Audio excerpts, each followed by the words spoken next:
এই লেখাটা আমি ফেসবুক থেকে সংগ্রহ করেছি। এতে লেখা আছে, পুরুষ মানুষের জীবনে সবচেয়ে বড় সমস্যা হলো তার বউ। কেউ এনে কাঁদছে, কেউ আনবার জন্য কাঁদছে। দেখো, পুরুষ মানুষ মনেই করে বউ হলে তাদের জীবনের সমস্যা। তাহলে একটা মেয়ে শ্বশুর বাড়িতে এসে কি করে শান্তিতে বাঁচতে পারে? যেখানে নিজের স্বামী বউটাকে সমস্যা মনে করছে, সেখানে মেয়েটার জায়গা হবে কি করে?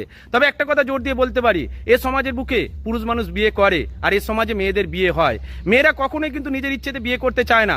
বিশেষ করে বর্তমান দিনের মেয়েরা দেখবে, এখনকার দিনে বেশিরভাগ মেয়ে এটাই স্বপ্ন দেখে, লেখাপড়া শিখে বাবা মার মুখ উজ্জ্বল করবে, সে একটা সুন্দর বউ হবে। এই স্বপ্ন সে কোনোদিন দেখেনি। তার কারণ কি জানো?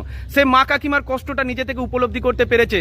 সংসারে তার মাকে কতটা কষ্ট করতে হয়েছে সেটা সেই মেয়েটা দেখেছে বলেই এখনকার দিনে মেয়েরা স্বামীর হাতে মার খেতে কেউ চায় না। এই জন্য পুরুষ মানুষই চাইছে জোর করে মেয়েদেরকে বিয়ে করতে, তারপরও এত নাটক করছে মেয়েরা নাকি সমস্যা হয়ে গেছে। তাহলে মেয়েরা যদি এতই সমস্যা হবে, পুরুষ মানুষের বিয়ে করার কি দরকার আছে?